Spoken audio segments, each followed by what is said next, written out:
we've reached quorum.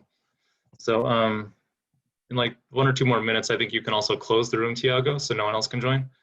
Okay. Well, hi everyone, and welcome to people who where it's your first time. I hope you learned some stuff and ask questions. Feel free if anything comes up. So we're going to talk about. I added the topic of fluorescent proteins today, so I think it's relevant.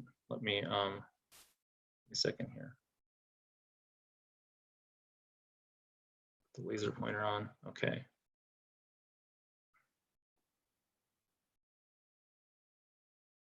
Sorry, give me just 1 second. I lost the thing now where I have to see people who raise their hand. Okay. Okay, so anyway, well, this is what we'll be talking about today. Okay, good. So I just want to quickly review something from lecture 2, topic of lecture 2. So there's a question for all of you. So this is an example of what a neuroscope recording, what a recording looks like in neuroscope. You can see here's 3 shanks on a silicon probe. You can see there's a bunch of spikes, units all over. So that's what it's supposed to look like. So I got a text message from my student Ellie last week, and he said, so that's what it actually looked like. So does anybody have any ideas as to what's going on? Was the animal moving? No, it's not movement. So that's a good guess. But this actually, if you look at this artifact, you see that it's like very square and square up and down. So that's movement artifact doesn't look that regular. Maybe you have some optogenetic stimulation. That's another good thought. So we didn't. So that is a good thought. But the opto artifact could look like that too. So I'll tell you, my first thought was that it was somehow that the channel ordering got messed up, and that there was like auxiliary channels that the channel ordering messed up. So then so say channel 1 shows the first point from channel 1, the next point from channel 2, the next point from channel 3, that sort of thing. And then if you had some other channels that were auxiliary channels, it could look like that. So it turns out actually wasn't any of those things. What it was that the hard drive failed. So this hard drive was less than 1 week old, straight out of the box. So this is the point of lecture 2, which I've reminded people of several times. The most important thing to remember, 100%, hard drives fail 100% of the time. So Ellie's smart, so he backed up his data, so all he lost was just that one recording. He didn't lose any, like a month of data. So if you lose data because your hard disk fails, the only place you'll find sympathy is in the dictionary between shit and syphilis. On that optimistic note, we began talking about genetically encoded sensors and actuators. Right, so this is the overview of what we'll talk about. Maybe we'll get through all of it, maybe we won't. I thought we should talk first about fluorescent proteins and just about mechanisms to generate photons, because it's actually pretty relevant to understand it. So there's bioluminescence and there's fluorescence. So the luminescence means that the organism itself, the tissue, actually generates photons just spontaneously. That's an example of a jellyfish. And the way that those work is that there's always some sort of substrate, a type of luciferin. And then there's an enzyme called a luciferase, which then oxidizes it and then releases a photon. So there's a couple different kinds that exist at different wavelengths. So we're not going to talk much about this. There are some applications in neuroscience, but not a ton. But I just want you to be sure to understand the difference between luminescence and fluorescence. So luminescence is when the tissue itself is just generating photons spontaneously. And that is one common application in, for example, cancer biology or things like that, is that you can have tumor cells that are luciferase positive, and then you can track where they metastasize to in the animal by injecting the animal with luciferin, and then anesthetizing and putting in a scanner that actually just takes a picture of it and catches the photons they leak out. So this stuff is used, just not commonly in neuroscience. Fluorescence is used much more commonly. So difference with fluorescence is that you have to put photons in order to get photons out, and the photons that come out are lower energy than the photons you put in. So most importantly, it's fluorescence, not fluorescence. Okay, so a big part of this class is me teaching you not to look stupid. So this is lesson number 1. It's not fluorescence. Okay. So for fluorescent proteins. So the way that fluorescent proteins work. So proteins themselves don't interact with light in the invisible wavelengths, generally speaking.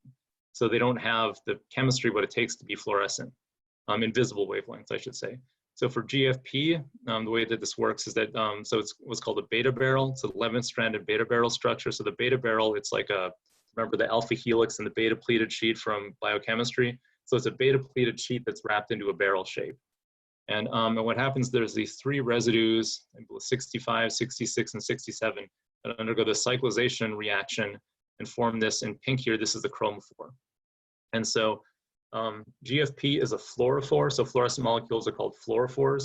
This part of the molecule that interacts with light is called the chromophore. Okay? And so that's what it looks like. And as you can see, we'll talk a bit about this later. So this tyrosine right here, that phenol sticking off the tyrosine side chain, that's a big part of what the a big part of what the chromophore is. Okay? So what happens then is that now you have the chromophore in the middle and it's shielded. When you shine blue photons in, blue photons hit it, and then green photons come out. And there's a couple notable things. So as I mentioned, the beta barrel shields the chromophore. So the GFP chromophore just in solution is actually not fluorescent. It requires it to be shielded. And then a second thing, which is an interesting fact, is that fluorescent proteins tend to photobleach more slowly than other dyes do, than most dyes used in, just small molecule dyes. And a big part of that is because the beta barrel shields the chromophore from oxygen. So when the molecule gets excited and then reacts with oxygen, that's one of the big bleaching mechanisms. So they are also bleach resistant, which is a useful feature. So the Stokes shift, for those of you who haven't learned or need to review, is the difference between excitation and emission wavelengths. So the light that comes in here to the GFP, so the wavelengths are off here. This is more for a red fluorescent protein or yellow. But the blue photons come in here, and then that's the spectrum, which wavelengths, and the high energies on this end, and then the green photons come out here, and that's the spectrum of that. And so that shift there is called the Stokes shift. And what that corresponds to is, this is what's called the Jablonski diagram. So it's a diagram of the different electron states, like the different electron configurations. So when it's down here in a ground state, it means the electrons are a certain configuration. You can absorb a photon and they switch to a different higher energy configuration. It undergoes these non-radiative decays. Tiago, if you can just keep an eye on people coming in. Anyway, so then it decays down and then it undergoes this drop back there and then emits a photon. So that loss of energy is not emitting a photon. This is. So, do you recognize the 2 people who just got in? Because oh, you do? No, I don't. But it's not going to be all people that we recognize. Just okay. I was trying to adopt a way to chat with them. I was asking them who they were. Okay, but then we'll just start. Okay, I guess you're right. Yeah, it is past 10:35, so maybe we should just not let anybody new in. That's a good idea. Okay. Okay.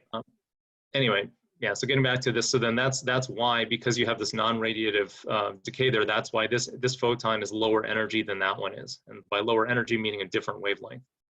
So 2-photon excitation, which we won't talk about today, but Tiago will talk about, is something where you can have 2 low-energy photons that add up to a single high-energy photon. And that's what it is. And so then you can get a higher energy photon out than what you put in, but that's not standard fluorescence. So, so this is very useful because if there weren't a shift in the wavelength, then we would never be able to distinguish the photons going in from the photons coming out. We wouldn't be able to do fluorescence. So, okay, so one important point is that anytime sort of like fluorescence spectra, emission spectra, absorption spectra, all this, they're almost always asymmetrical. What I mean, if you look at this blue excitation spectrum, you see that it has a short tail on this side and a long tail on that side. The emission spectrum is a short tail on that side and a long tail on that side. The reason why is because high and low energy are different things. So if this is the side with higher energy, short wavelengths, low energy is long wavelengths. So it's easy to remember that if you think UV light is dangerous because it damages your DNA and stuff, UV photons are high energy, infrared light's not dangerous, right? So the idea here is that if you say a molecule, you want to excite a molecule for fluorescence, is that if the energy of the photon is too low, it goes past some threshold. If it's too low, it just can't do the job. But if it's too high, it still can. So if it's too high, it's sort of lower efficiency, but it can still happen. But if it's too low, then that's why there's a hard tail on this end. Whereas the same thing here, if you're emitting a photon, you can't accidentally emit a photon that has too much energy, right? But you can, in a sense, accidentally emit a photon that has not enough energy. So that's why these spectra tend to be asymmetrical. So we'll talk a bit about this later. This is relevant for opsins because essentially all opsins have this really long tail on this side, which means that you can't stimulate a blue opsin without stimulating a red opsin, but you can stimulate a red opsin without stimulating a blue opsin. Right? So remember I showed you the chromophore of GFP, that the tyrosine in the middle forms a big part of it. So that side chain sticking off here for GFP, I think it was Roger Chen's group originally put in several different aromatic side chains there and then making it shifted. So these are the different variants of GFP, or GFP-derived fluorescent proteins of different spectra. So this actually reminds me of a joke that my son told me when he was 6 years old. He came up to me and he said, "Dad," so he's really into superheroes. One of his favorite superheroes is the Incredible Hulk, who's this guy, when he gets angry, he turns green and grows into this super muscular beast and smashes stuff. And so that's the good Hulk. And apparently I didn't know this, there's an evil Hulk who's red. And so there's the green Hulk and there's the red Hulk. And he's like, "Dad, why is the green Hulk green, but the red Hulk red?" I was like, "I don't know, Dexter, why is the green Hulk green and the red Hulk red?" And he says, "Because the green Hulk has GFP and the red Hulk has M. cherry." This is why you shouldn't drink too much around your children. So EGFP and M. cherry, those are the two major families of fluorescent proteins. So GFP comes from this jellyfish, Accordia victoria. And all those variants I showed you are based on the changes in that side chain of residue 66. And so in the second big family of, so there's many, many families of fluorescent proteins, but the most commonly used ones come from these two. And the other ones are derivatives of this protein DS red that comes from this red coral called discosoma. So that was the first red fluorescent protein. And we'll talk about that in a bit, but then all the M fruits, which were made by Nathan Shaner and Roger Chen's lab. So M cherry, TD tomato, all those ones, MK, scarlet, and all that, those ones are all derivatives of DS red. However, M citrin is not. So M citrin sounds like it's one of the M fruits, but it's actually a GFP derivative. So why does that matter? So the reason why is if you need to do immunos, that the antibodies against GFP generally cross-react with all the GFP derivatives. Antibodies against DS red will work on all of these, but not with each other. So for M citrin, you need an anti-GFP antibody, but for M cherry, you need an anti-DS red. So that's why it's relevant that you know this. And I should say that there's this website, FP-based fluorescent protein. It's actually pretty amazing. They just have a database of all the proteins, all the dyes, and they have these tools where you can show the spectra and figure out what filters you need and stuff. And it's if you need to look up something like this, that's where you look it up. Okay, so another thing that's very important is cellular localization. And this is something I can't stress enough that it's very important and many people don't understand. So what I mean by that is that, so for example, channel rhodopsin EYFP is a fusion. Channel rhodopsin is a membrane protein. So things to note, so transmembrane proteins, meaning ones that have an alpha helix that sticks through the membrane, those proteins are always expressed at much lower levels, with all else being equal. So it's much dimmer. And so they label the plasma membrane, not the cytoplasm. So so they label the surface area, not the volume of the cell. So most of a cell's surface area is actually in its processes, not in its soma. So it labels the processes more and the soma is relatively dim. So what that means as a consequence is, and I should say that, all right, so it makes it very hard to tell which cells are expressing and which cells aren't. So say, for example, you have cells in region A and then they project to region B. So if all the axons and everything of region A are labeled, then region B is going to be full of green fluorescence. And each individual cell in region B will look green and look like it's positive, but that's because it's getting synapses from positive cells. So if, say, 30% of the cells in a region are positive, it looks like 100% of them are positive, and you don't know which are which. So that's an important caveat of using this sort of thing. So cytoplasmic label. So this is an example channel rhodopsin, which has what's called a P2A. So this is a sequence that you can introduce there that makes these two split apart. And then the GFP or EYFP, remember, which is the GFP derivative, and that'll be floating in the cytoplasm. So then that labels the soma more than the processes. And that makes it easy to see which cells are positive because the somas don't overlap in space on a microscope. So, however, if your labeling is dense, sometimes what can happen is if you have so much brightness that the whole thing just lights up and you can't see anything, under regular fluorescence microscopies, you might need to use confocal or 2 photon to actually be able to see the individual cells if the sections are too thick and if it's too bright. And what people should use, but very few people do, is nuclear labeling for most applications. So here, this is where you have a P2A sequence which splits them, then an NLSD tomato. So I use a lot of constructs like this. So NLS is nuclear localization sequence. It's a string of positive charges. So that makes concentrates the protein in the nucleus. You see this bright dot. And so you can tell the cells apart very easily and tell which cells are positive and which cells are not. So at high enough expression levels, it leaks out of the nucleus and it kind of fills the cell. But at lower levels, it is very nuclear. So one thing about this also nice is that since it concentrates all the fluorescent protein in one spot, that makes it very bright and very easy to see. And that's what people should be using, but they're just not, because it's one of these things where people kind of got used to using these old ones and then they just never bothered upgrading. So the IRES and P2A sequence. So these are two things that you can use to make separate proteins from one gene. So viruses have a limited genome size, so they're under this evolutionary pressure to pack as many genes and as much into their genome as possible. And so some of the tricks they use are things like IRES and 2As, where they can make one long mRNA that makes multiple proteins. And so we can use these. So this is an example of an IRES, which would then make channel rhodopsin and EYFP. It's two separate proteins for P2A sequence, which makes the HM40I dread, and the NLSD tomato separate sequences. I'm not going to talk at all about the differences between those. I have a slide about it, so if you want to go back and read that slide later, that's fine, but I won't waste time on it. So there are pros and cons of each. All right, so one thing that's important to recognize, a lot of people don't, is that fluorescent proteins in nature are generally multimeric. So DS red was the first red fluorescent protein that people found that actually worked, and it's a tetramer. Okay, so GFP, it turns out, okay, so we'll say is M fruits. So remember I said the M fruits are derivatives of DS red. So the M fruits are monomeric, allegedly monomeric versions of DS red with different wavelengths and stuff. And then TDs are for tandem dimer, or just D is dimer. So TD tomato is basically two of these beta barrels next to each other, but it's a dimer, but the two protomers of the dimer are made together so that it doesn't dimerize with other ones. So TD tomato the TD tomato gene is twice the size of the M cherry gene because it has essentially two of these instead of one. So GFP, it turns out, is actually weakly dimeric. So there's this A206K mutation. So there's this hydrophobic patch on each side that sticks together. And if you put a big positively charged residue like lysine in the middle, it pushes them apart. And so that's not usually relevant for our applications, but there are times when it is. So what they did to make the M fruits is that they put in this mutation, or the homologous mutation, into DS red. And the result protein non-fluorescent. And then they did mutagenesis screens to make it fluorescent again. And then they did that several rounds of that. So that's how people make monomeric fluorescent proteins. So when this becomes a problem is when you fuse fluorescent proteins to a different protein. Because what happens then, they can aggregate and stick together. So, so M cherry, the M, is to indicate that it's monomeric. So that's not 100% true.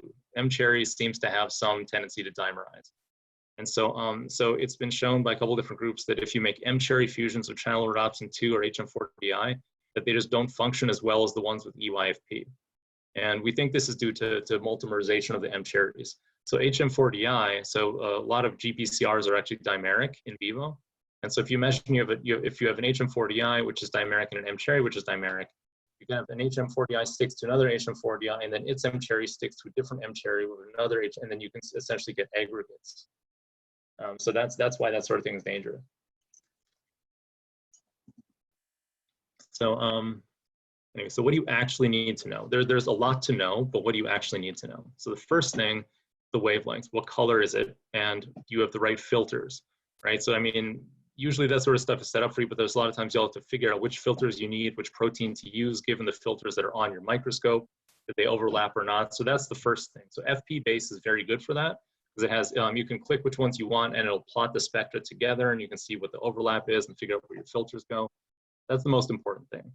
The next thing is localization. So membrane versus cytoplasm versus nuclear. And like I said, for example, that with membrane labeling, it's very hard to tell which cells are positive. So a lot of times, if we want to see which cells are positive clearly, we'll actually say we have channel rhodopsin EYFP, we'll mix in just a regular YFP with it and then inject it, so at least we can see which cells generally the virus hit. And it's only, the YFP is only there just to make the histology easier to interpret. There's another issue, is how sensitive is your given protein to fixation or tissue clarification? So a lot of proteins lose fluorescence when in fixed tissue.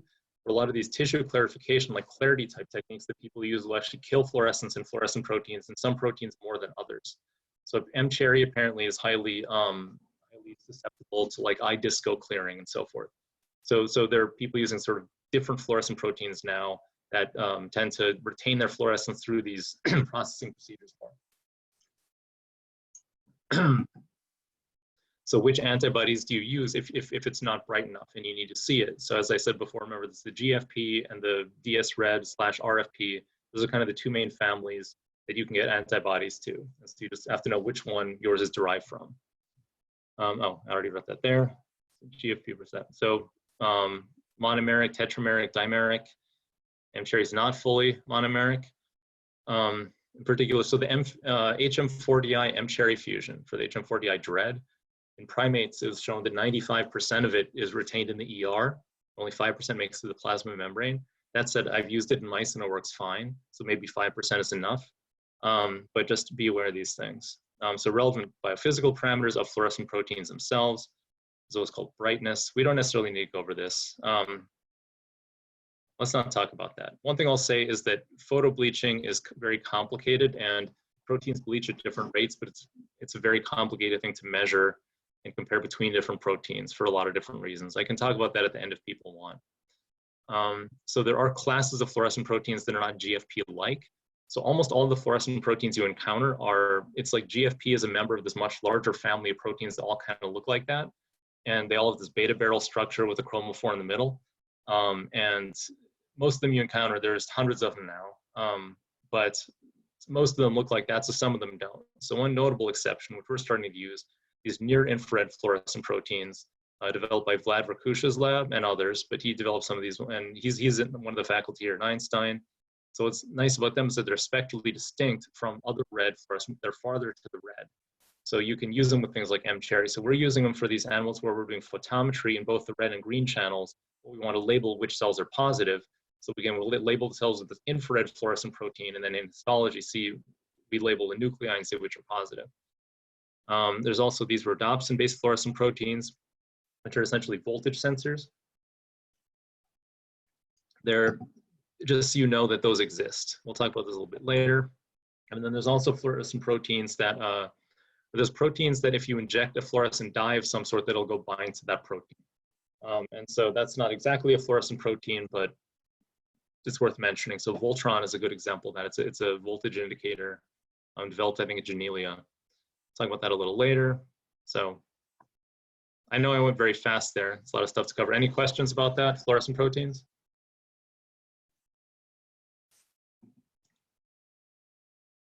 Nope. All right, hopefully most of you have encountered fluorescent proteins before. All right, so we're talking about indicators. Then how do you couple fluorescent changes to whatever it is you're trying to measure? How does that actually work? So there's two main mechanisms of that. And it's protonation, deprotonation of the chromophore, and this other thing called FRET. Okay, so we'll talk chromophore first. So GFP chromophore is in this equilibrium between the protonated and deprotonated states. So this here, that's the tyrosine. So this is the phenol side chain that was from the tyrosine that got modified into that. And so this oxygen there can be protonated or not. And when it's protonated, then it goes into, when it's protonated, it's in this state that absorbs in the UV essentially. And then the deprotonated state absorbs out here around 480 nanometers. And this is what you think of as GFP. So the actually original wild type GFP had a lot more of this A state. And then the S65 mutation, S65T mutation is what they put in to make eGFP. And then almost all of it is then in the B state. So GFP is acid sensitive. So as you lower the pH, then you get more and more of this A state. So acid quenches GFP's fluorescence. So that's one thing over the, anyway, so the chromophore is inside the beta barrel, and the beta barrel shields it from water in the lower pH environment. So, so that's why in eGFP, the chromophore is mostly in this state because it's shielded at physiological pHs. And this is the fluorescent state. Okay, so circular permutation. So I just want to make sure everyone gets this concept. And then we'll loop back to why this is related. So GFP, it's this beta barrel, and then someone very clever noticed that the N and C termini both come out the same side, and they're actually very close together. So you can imagine you were to just connect these two to each other like that, and then cut it somewhere else, and then you could have new N and C termini. And so the idea there, so what they did was a screen where they had the structure and they screened a bunch of different possible sites and found somewhere it actually works. And so if you imagine you have the first half of the protein and the second half, if you were to put a linker between those two, then you can reverse this, and now you have the second half, the linker, and the first half. So what that does is that moves the NNC termini to a new spot on the protein, but it still folds up and it's still green and fluorescent.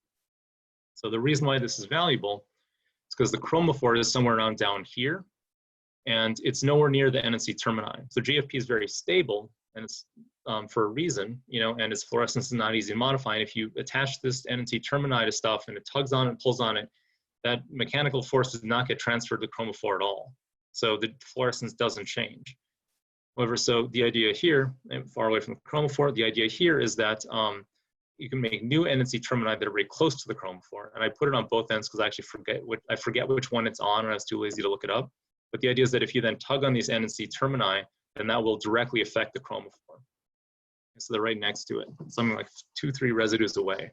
So the idea here is that circular permutation, it allows you to open up the beta barrel and let water to go inside. And that water then protonates the chromophore and converts it to the low fluorescent state.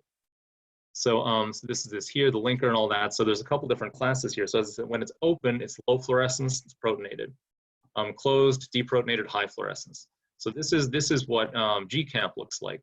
We have something that binds calcium. So you have these two things that are open and lets water in. And then when calcium binds them, they come together. That closes it, and then it deprotonates the chromophore, and then the GFP gets brighter, right? And so this is a voltage-sensitive protein example where the S4 segment has these positive charges and moves up and down, and then that alters the fluorescence here. This, I don't know what this is supposed to be. I stole all these slides from other people, and I apologize because I didn't credit most of them, but I think this is for some sort of like redox status type thing, whether those cysteines are linked or not. It's a report of that.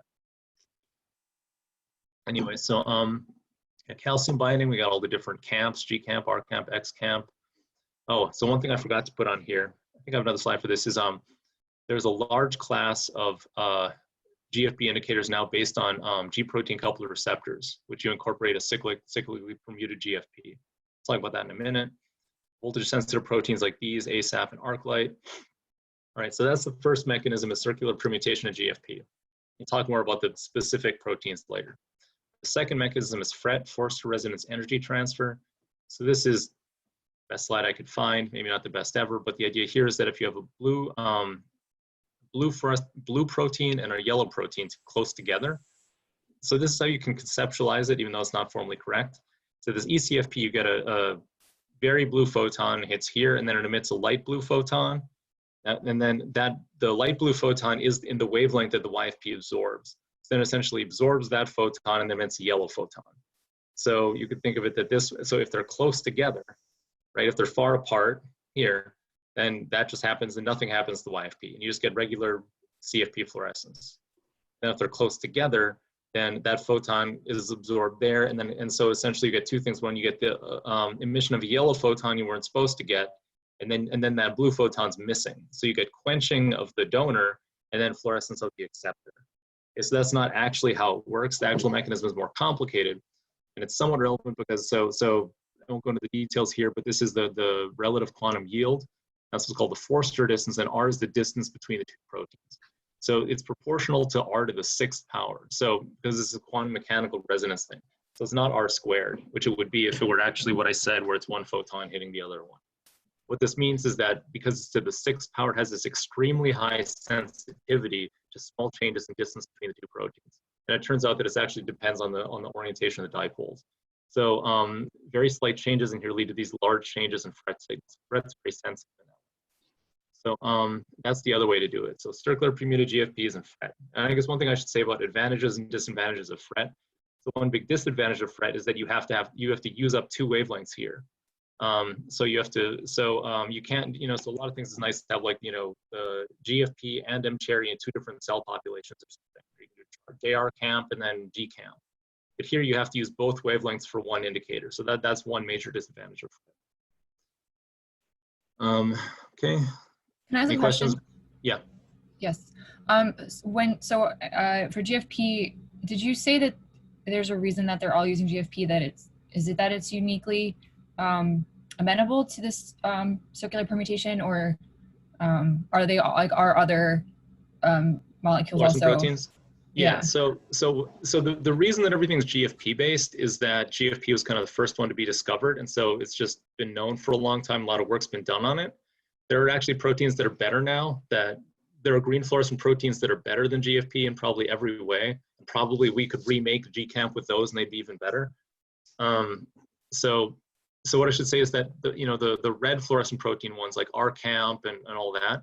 That's what I just said for GFP. They did the same thing with the red fluorescent protein versions, like M-Apple and stuff like that.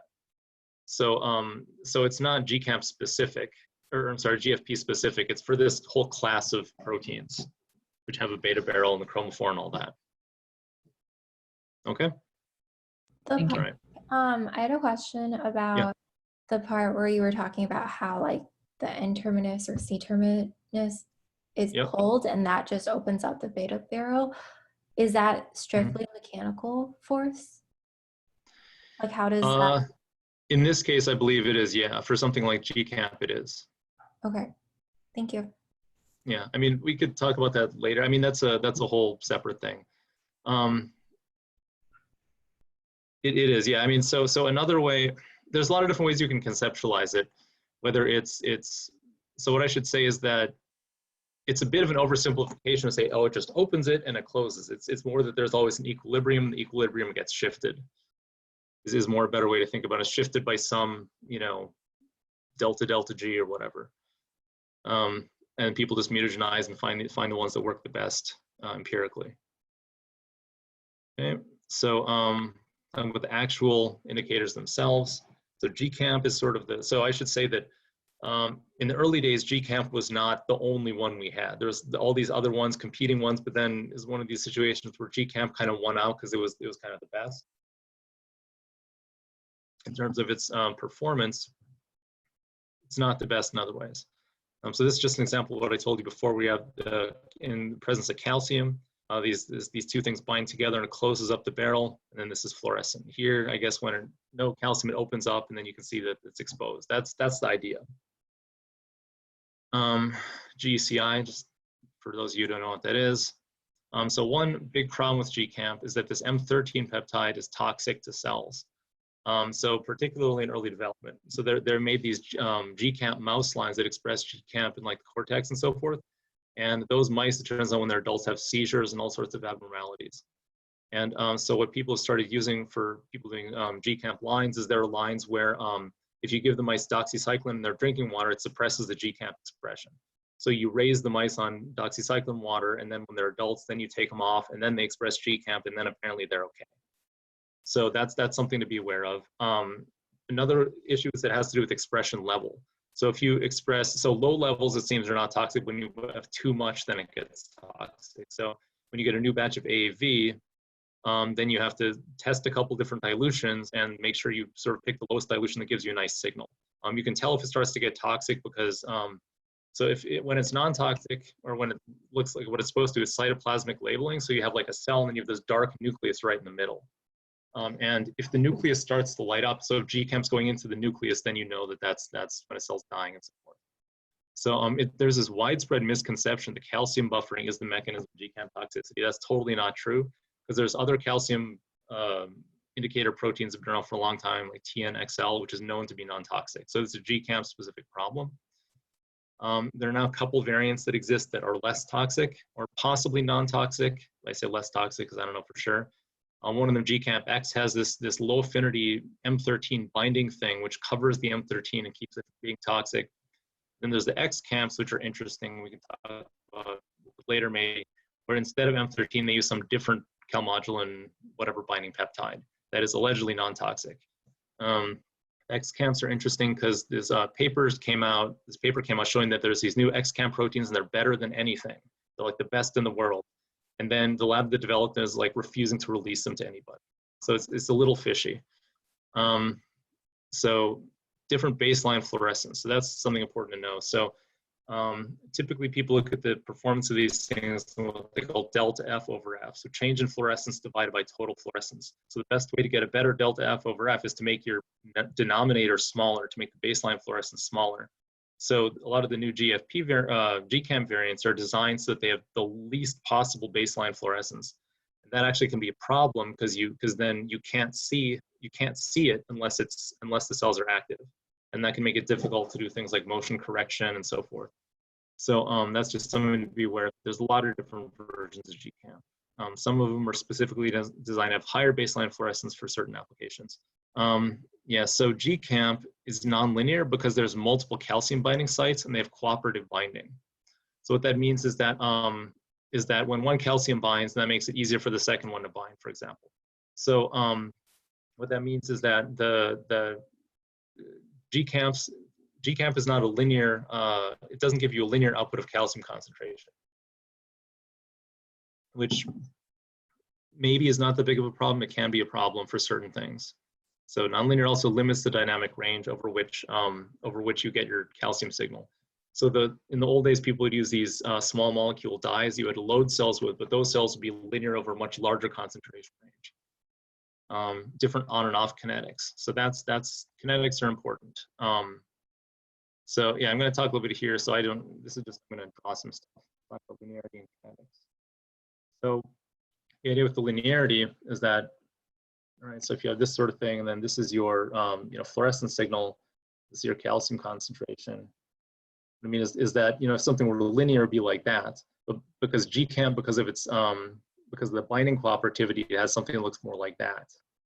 And so you have to be in that range right there. And so that might be good in the sense that maybe if you're studying action potentials that you don't care, you just want it to be here, and then you want it to go there with an action potential. And so maybe that makes something like action potentials easier to detect, for example. So it might be a pro for some applications, but if you want to do certain biophysical measurements, maybe it's not as good. But this sort of thing could also be problematic in the sense that maybe, if it saturates, so if you might have 3 times as many action potentials, but but the signal is not any stronger. So if you have 10 action potentials, then 30 action potentials is no stronger than 10. And so it could give you a false, the saturation to give you a false readout of what you're measuring. So for the kinetics, like I said, there's on kinetics, off kinetics. So the on kinetics of GCaMP are much faster than the off kinetics. So what I mean by that is that, so if you have, say, an action potential like that, then the true calcium concentration is some sort of thing that goes like that. And then, so the on kinetics of GCaMP are, a few milliseconds. And so it's going to start to go up, and then the off kinetics are much slower. So what I'm saying here is that if you have essentially an on and an off, we talked before about filter kernels, right? So this is essentially a filter kernel that has this on kinetics and off kinetics.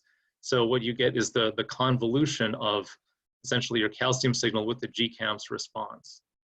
And so there's these deconvolution methods which attempt to estimate this and then try to get back your original spike train. But the thing is, if you think about this is convolving with something which is a type of imperfect low-pass filter kernel. So you still get some high frequency components because, so if it looked like that, then that would be sort of a true low-pass filter and no high frequency components are retained. But because at least it's fast on one side, you can to some extent detect at least the onset of rapid transients, even if you can't detect the offset. So this is both a good and a bad thing. So the way in which this is a good thing is that if each individual spike gets blurred out in time for much longer, that makes it much easier to image. And so say you're sampling here, you can sample that same one many times. And so your signal to noise is much higher, and it's just easier to detect. But the problem is that then you get less temporal resolution. So however, it is the case that with deconvolution, you can get better temporal resolution than you think by making an estimate of when the original spike was based on these calcium traces. But so the GCaMP, sorry, question? Does the convolution somehow, is it trying to also compensate for the fact that there's like a nonlinear fluorescence based on how many calciums bind? Yes. Excellent question. The answer is no. Yes. So thank you for bringing that up. Yes. So that's the point, is that this convolution assumes that it's linear, but actually it's not. So that's one of the problems. So that's why, so the XCaMPs are actually designed so they actually are linear. And so the idea is that you might be able to get a more accurate, accurately recover your spike trains or some measure of activity. So that's one of the supposed benefits of these new GCaMP proteins. We've been trying to get him, and the guy keeps saying, yeah, we'll send him, and then he just doesn't, you know, and everybody I've talked to has been the same thing. So that's the only thing that makes me, a lot of times in a situation like that, it makes you think that maybe it's not quite as good as they say, you know.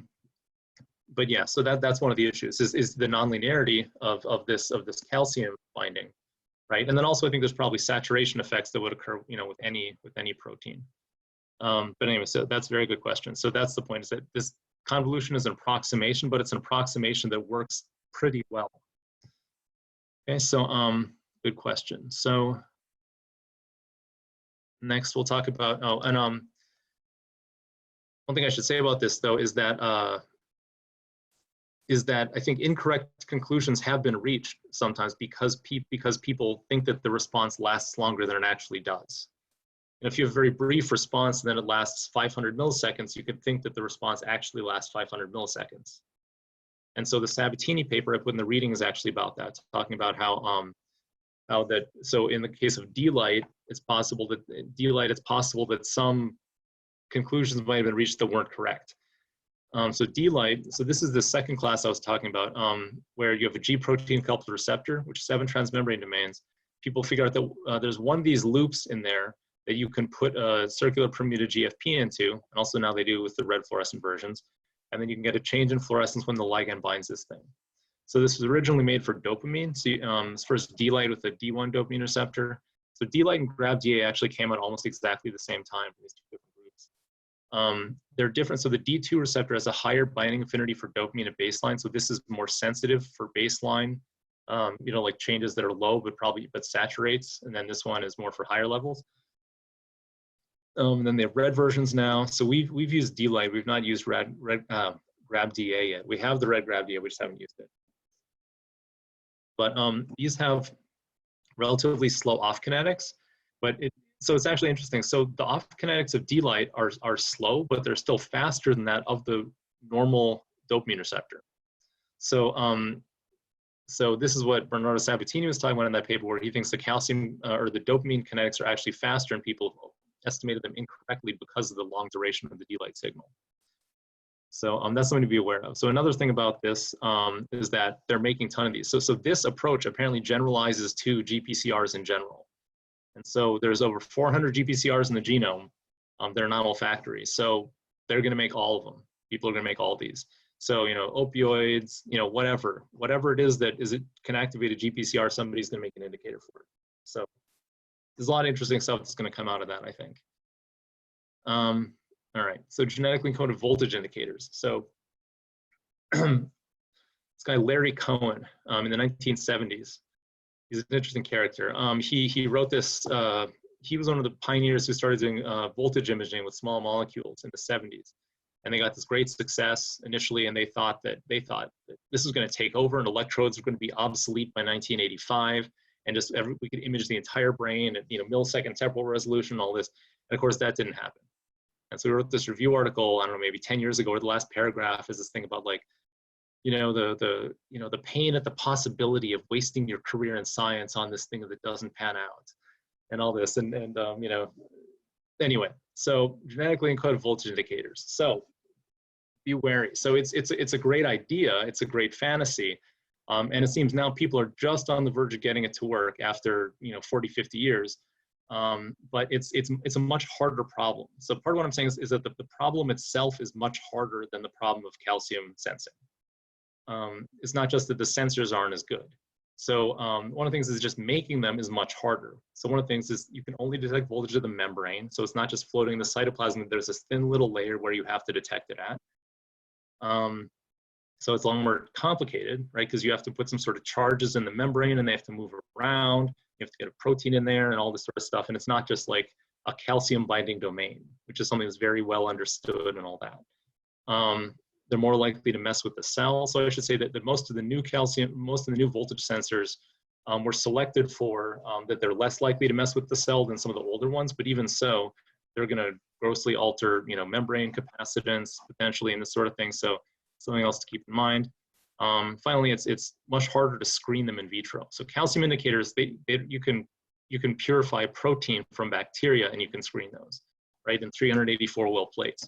Whereas here you have to have a mammalian cell with this thing in its membrane. You have to adjust its membrane potential, and you have to patch them, or you have to do some sort of thing where it's you can't just screen through hundreds of them. I have a question. Why do we know why it's harder, or why the voltage sensors are more likely to upset cell function than like calcium indicator, just because they're more complicated? Right, yeah, okay, yeah. So that's a good question. So if you think about, so in order to sense something, so the way that you sense membrane potential is that you put some sort of charged species in the membrane, and then they move up and down with the membrane potential. So if you put a bunch of charged things into the membrane, then that's going to increase the membrane capacitance. So so that's one of the problems. So whereas calcium buffering, so it is true that GCaMP introduces this artificial calcium buffering because it binds a bunch of calcium, but it seems that that doesn't affect the cell that much, whereas changing the cell's membrane capacitance potentially can. Okay. That's what I mean. So one of the reasons that, well, whatever. One of the reasons that GCaMP probably doesn't affect the cell that much is because most calcium signaling in the cell actually occurs in these diffusional nanodomains. So the pictures in textbooks are totally wrong. So if you think about synapse, where it's like there's these channels and the entire thing fills up with calcium and then these vesicles come out. That's totally false. The way that it works is that there's a calcium channel that's in direct physical contact with the vesicle release machinery, like a docked vesicle. And then like a couple atoms, of calcium come in and the thing pops out. And so the distances that calcium diffuses before it gets bound to stuff is very small. So it's not based on like this sort of bulk changes in calcium concentration on large spatial scales. That's generally not how calcium signaling works. Okay, cool. Thanks. Anyway, I gave a whole lecture on that, a whole angry rant. Anyway, so another thing, remember I talked before about membrane localized versus cytoplasmic localized and how much harder it is to image that. So first of all, which cell are you even looking at? Like I said, you just see this mess of green and you don't know which cell's which. Each pixel in the image is going to have, say, a piece of membrane for 5 different cells in it. And so you're mostly seeing processes more than the stomata. So it makes it very hard to image, like I said there, I guess. So active potential is very short, whereas so calcium traces are very long. So they're longer in general, and then also the slow off kinetics of GCaMP make them even longer, so they're easier and easier to image for several reasons. One is that the frame rate of your imaging setup can be slower. And then the other thing is just that you integrate more photons over time, so you get a bigger signal versus noise. So so it's actually hard to, even if we had the perfect genetically encoded voltage indicator, it would be very, very hard to image in scattering tissue. And there's fundamental physical limitations on things like the power of laser you can pump into the tissue and the number of photons you collect out. And then there's things like shot noise limit on how many photons can you collect in 1 millisecond, the duration of an action potential. So there's fundamental physical limitations that make this difficult. So another thing that is maybe a more subtle point, so is that that action potentials are kind of weakly correlated between different cells, but subthreshold membrane potential fluctuations are very strongly correlated between different cells. So for example, in the hippocampus, if you have the theta rhythm when the animal's running at 8 hertz, all the cells in the whole hippocampus, their membrane potentially going up and down at theta. And only a small number of those cells are going to be spiking at any time, but all those cells, so the whole neuropil, the green's going to be flashing up and down, making it very hard to tell which cell's which. And so I'm just saying this is a much harder problem. People are just starting to succeed at it.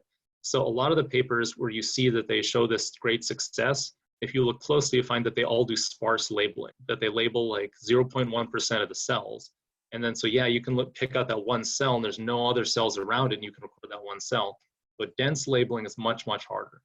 And people are very close and I think they're starting to do it. But just be aware, this is a much harder problem. So I'm not going to talk as much about it. These are a few different kinds of sensors that people have. And they all have to have some sort of charged species in the membrane that moves around in such a way so that it changes, the fret between 2 fluorescent proteins that are circular permuted protein. Things like Voltron, where you can have a second one that come and have fret quenching. So there are these microbial ops-based ones. I don't remember if I made slides about those. And their mechanism is a little different. They're much dimmer. I'm not sure that it's worth going too much into these, other than say that there's a lot of different ones. So here's another way I'll put it, where everybody uses GCaMP because GCaMP works, right? There's like 40 different genetically encoded voltage indicators, and that's an indicator that none of them really work that well. You know, if one did work, then everybody would just use that one. So that's sort of an unsolved problem at this point, I think. But a lot of progress is being made, and we'll get there at some point. So before I move on to actuators, I should say there's also indicators of lots of other different stuff. Chloride, chloride concentration is one. You know, things like neurotransmitters, there's sniffers. I should mention that, I guess. Things like glutamate and GABA, extracellular. There's things like cyclic AMP. There's all sorts of things that you can measure fluorescence from. I'm just talking about the sort of the big ones. So questions about that before we move on?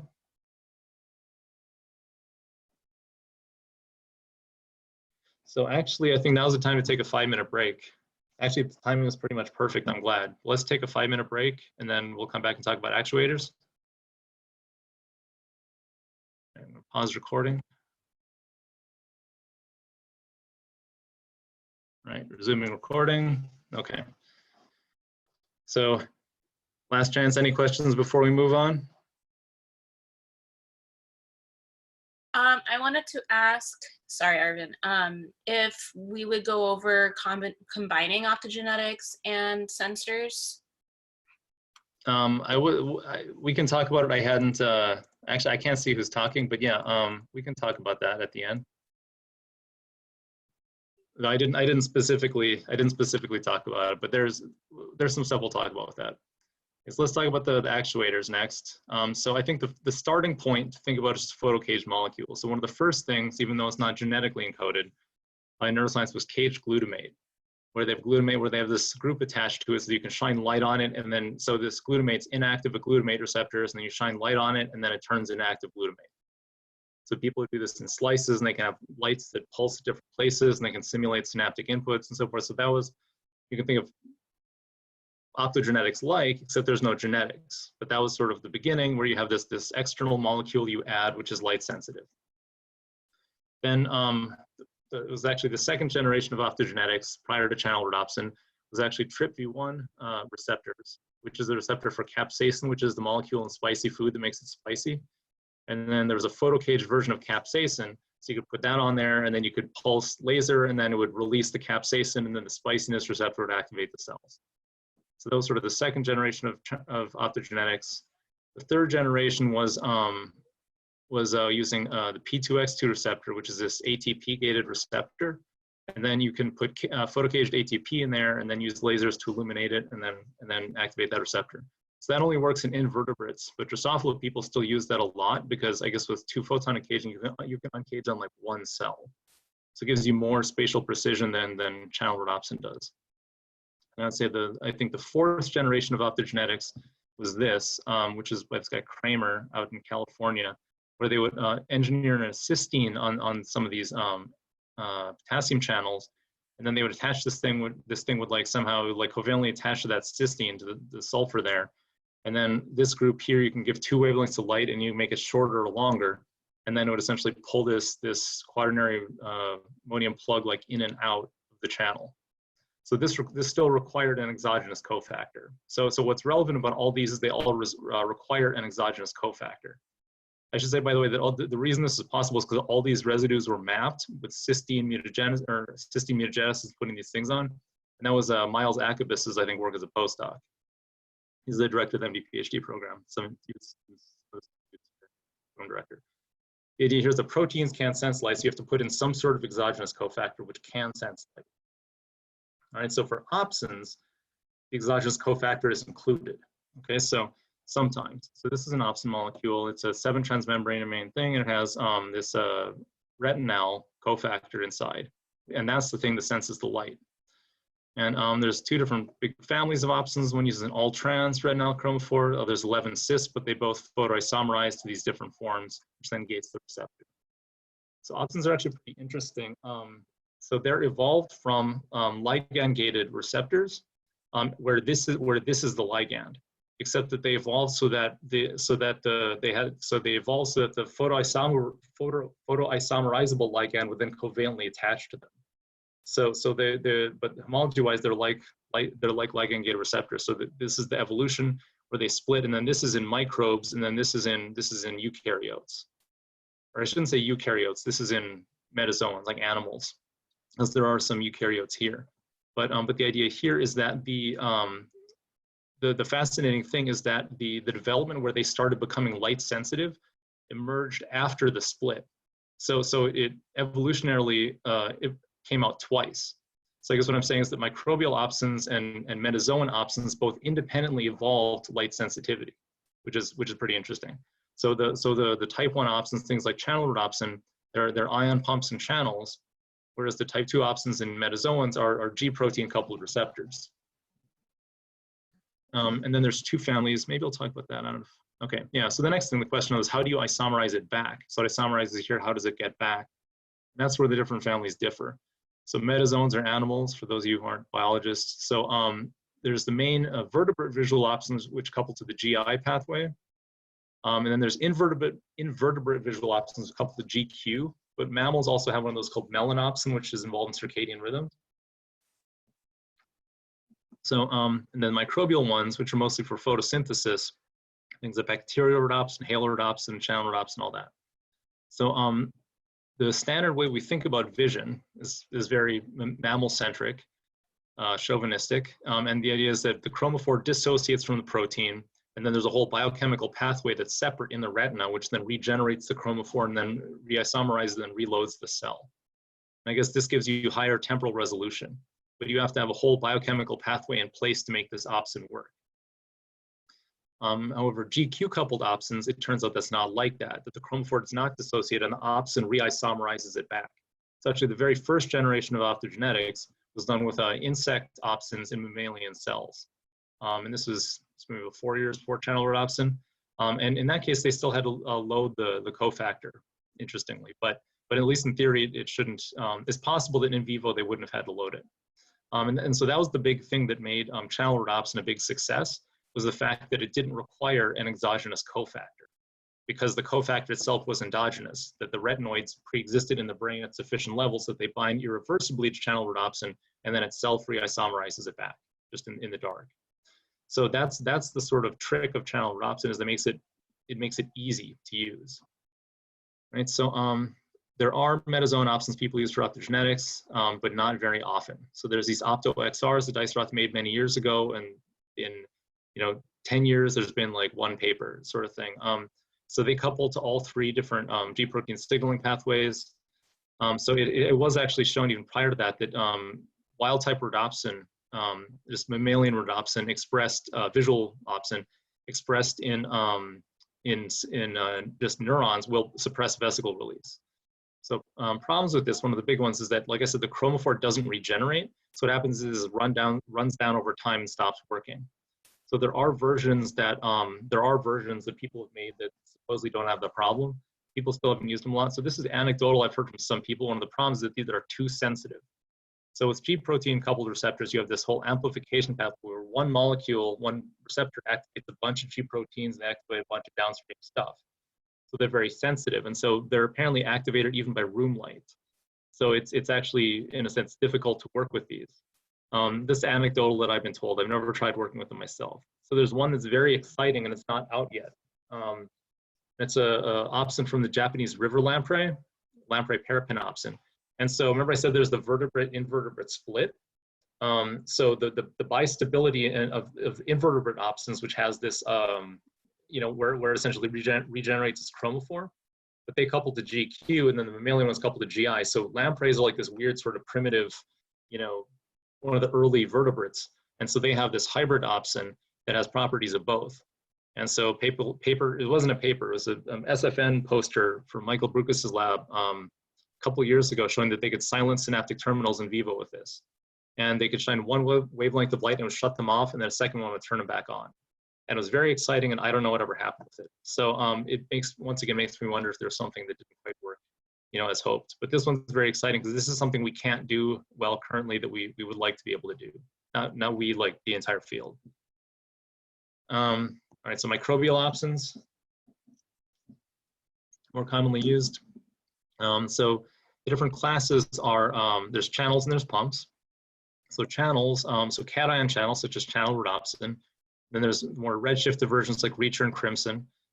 They do pretty much what you're familiar with. You open it up and then stuff flows through. So it's shown here in this figure I stole somewhere that it's sodium. Channel rhodopsin is still primarily a proton channel that lets some other ions through, but it's still primarily protons that seem to carry the current. So they have very low light sensitivity, very small unitary conductance. So one of the biggest problems when channel rhodopsin first came out was just you couldn't get high enough expression levels for it to work. You have to get these blastingly high expression levels. And so AAVs have been very handy in that regard because you can just inject a lot of virus and get tons of viral genomes per cell. But the original transgenic lines for channel rhodopsin didn't work. They had used all these tricks to boost expression levels high enough. And so anion channels, they're more recent. So there are these artificial ones which were made from where they mutated channel rhodopsin in such a way to make it anion selective, and their conductance is still fairly low. Then more recently, there was discovered these natural light-gated anion channels, GTACRs, and their conductance is very, very high. So their sensitivity to light is extremely high. So these seem very promising because these apparently work very well. And then so there's pumps. So for pumps, there's chloride pumps such as halorhodopsin, which pumps chloride into the cells, that's inhibitory. And then JAWS is a redshifted version. And then proton pumps pump out, such as ARCH, which is also inhibitory. So pumps are, channels are primarily excitatory, except now we have this inhibitory channels. But what people mostly use historically has been use pumps for inhibiting cells. Okay, so the photocycles of opsins are kind of complicated, but here's what you need to know. So you have the dark state. I have a question. Yes. So in these pumps, does it also cost a lot of ATPs? No, the energy of the photon is what pumps it. Okay. So yeah, so their actual original application of biology is for photosynthesis. So they will pump ions up their gradient using photon energy, and then they go back down the gradient and make ATP. So yeah, so the good question. So the dark state, it absorbs a photon and then it goes through this cycle. So this is channel rhodopsin. And it is essentially instantaneous, and this is 1 microsecond, and this is a millisecond. So this green state is believed to be the open state. And I think this is a simplified version, but the idea here is that so essentially you have this 1 second, on kinetics into the open state, and then 30 millisecond off kinetics into this dark state, and you have this long-lived dark state, which we don't need to worry about that for now. But the idea is that your on kinetics are about a millisecond, your off kinetics are about 30 milliseconds. I mean, this is presumably for the H134R mutant. And so which is the one people most commonly use. So this is halo, and where you can see the kinetics here, it's microseconds, microseconds, microseconds. And so here, the chloride comes out there. So all of this is less than 1 millisecond. So what the idea here is that both of them have fast on kinetics, but channels have slow off kinetics, but pumps have very fast off kinetics. So the instant you turn your light off, that pump stops. With the channel, you turn the light off, and then it like slowly decays back down. So it stays open for a long time, even for just a single light pulse. So that means the channels are much more sensitive to light in the sense that one photon hits them and they open up and many, many ions go through. Whereas a pump, it's 1 photon for 1 ion. So it takes a lot of light in order to get these things to work. So there's a trade-off there where the faster your off kinetics are, the more photons you need to get a certain number of ions through. And so the H134R mutant for channel rhodopsin was the first mutant that, so as I said, the channel rhodopsin in the beginning, the problem was its conductance was too small. So the H134R mutant was actually designed to slow down this kinetic step right there so that the channel would stay open longer. And so it actually has slower, it has slower kinetics. So people made faster opsins, and then the faster opsins tend to have less, that they require more light to pump the same number, or to allow the same number of ions to flow through. So there's a trade-off there between the kinetics and then how many ions per photon you get. So that's just an important thing to recognize. Some of the newer opsins, it seems, have higher unitary conductances or whatever, so they work better. But this is just a limitation that people need to be aware of, is that the off kinetics are fairly slow, actually, for channel rhodopsin. So what do I say about that? So yeah, so like I was saying here, that those are the off kinetics, right? 30 milliseconds. So all I was going to say is that this is the same sort of thing we saw before, where So in this case, it's something that actually is approximately linear. And if you give a light pulse, right, what happens is you have this near instantaneous 1 millisecond go up, and then you're going to have this long 30 millisecond decay. You know, so that's so people think of this, you know, millisecond temporal resolution of channel rhodopsin and so forth. That's not entirely accurate, right? Because that's actually quite a bit longer. So if you give, you know, pulses that say like 100 hertz, if you give pulses at 100 hertz with channel rhodopsin, that's basically the same thing as giving a continuous, just one long continuous pulse. because that's, if you have 10 milliseconds between pulses, right? That's significantly longer than the half-life of the decay, right? So pulses are like that, right? That's basically just the same as a square pulse almost. So just keep that in mind, that you have to, there are faster opsin variants you can use if you want to be able to have more temporal resolution. Okay, so channel rhodopsin worked really well from the very beginning, but inhibiting cells has never worked as well. And there's a couple of reasons why. So the first one, you just need more light, right? And the reason why is that with channel rhodopsin, you can give like a couple pulses and, you know, make the cell fire a couple times. With inhibition, you need just illuminate it constantly because you want to silence constantly. So, you know, if you want to silence cells for 10 seconds, you need to have a 10-second pulse. It has to be continuous 10-second pulse of light. And remember, so at least that's for pumps. And remember, so for pumps, they stop pumping as soon as the light goes off. So you can't give 100 millisecond, you know, pulses 100 milliseconds. It has to be continuous. So you need a lot of photons, like I said, because you have I don't know why I said few. I mean one ion per photon. So what happens is tissue heating starts to become a factor.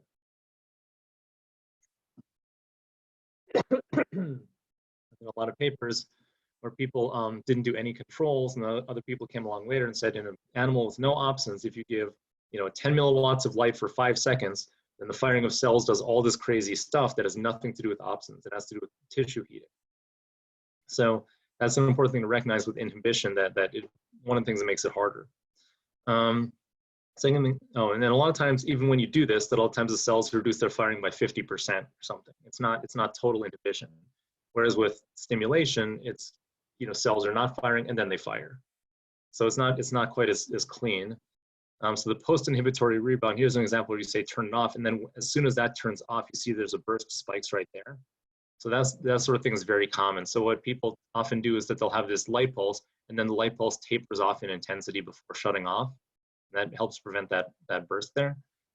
So this is worse with Halo than with Arch. It happens with Arch too. So one thing that the reason why is because pumps pump up the gradient.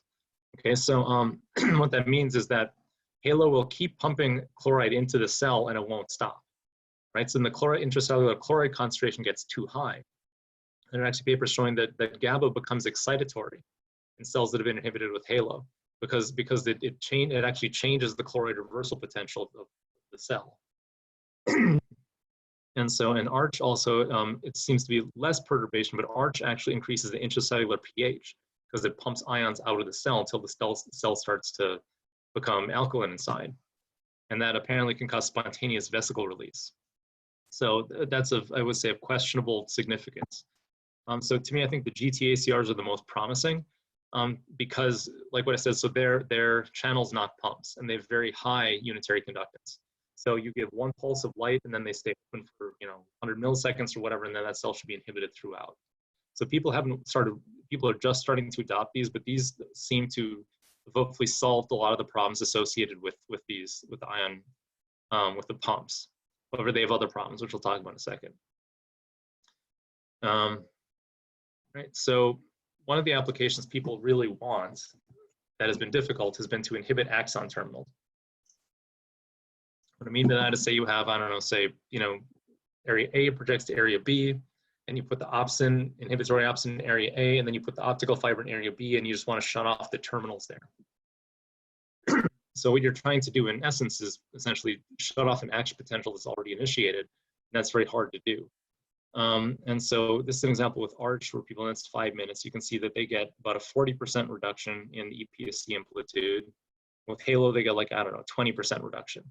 So that's enough that people can see behavioral phenotypes, but it's not what you want, right? It's not 100%.